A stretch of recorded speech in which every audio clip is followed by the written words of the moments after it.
গয়না বানাম আর বাপের বাড়িতে টেয়া পাঠাম যাই এসটা টেয়া থুইছে দেহি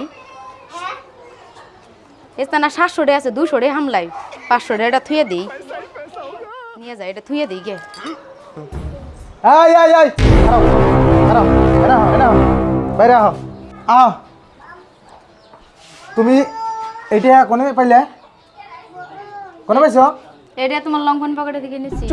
কে তুমি লঙ্ঘন পকড় দিয়ে নাও কার কাছে কই নিছো তুমি আর পয়সা দাও না কি করু মেলা ওই তো কোনে টেহা নেই ডেলি কথা কি ক্লিয়ার না ভেজাল আছে? দেখছো গাদা তোমার না ডেলি ডেলি কই তোমার বাজেটে হাজিরি করে তোমার বিশ্বাস না আজকে দেখো হাতে নাতে ধরো দে দে দে তুই সেদিন কেউ তোর বাইরে 500 টাকা বাড়াইছ এত কষ্ট করে টাকা কামাই হেগির একটা টাকাও পাই না হ্যাঁ তোরা কি কম খাওয়াইবেন তেমন চুরি করলে সংসার উন্নতি না তুই কি জানস ঠিক বলেছো। আমার তো একটা টেহাও দেন না আমার বেয়াতি খাওয়ার মন্দরে গয়না বানাবের মন্দরে আমার ভাই আহে একটা টেহা দিয়ে হারি না ঠিক আছে আর নিম না টেহা মাফ করে দেন আর টেহা পয়সা নিম না আপনি ঠিক আজকের পর থেকে এমনি করো না এমনি করলে আমরা একখানে সংসার কেমনে করে করবো তুমি যদি আমার কষ্টের টাকা পাড়ায় পাড়ায় বিলাও হুঁশিয়ার হয়ে যায় কিন্তু এই যে আপনারা হুঁশিয়ার হয়ে যান কষ্টের টেহা এরম করে যদি পাড়ায় পাড়ায় বিলায় তে তো সংসার নষ্ট হয়ে যাবো গা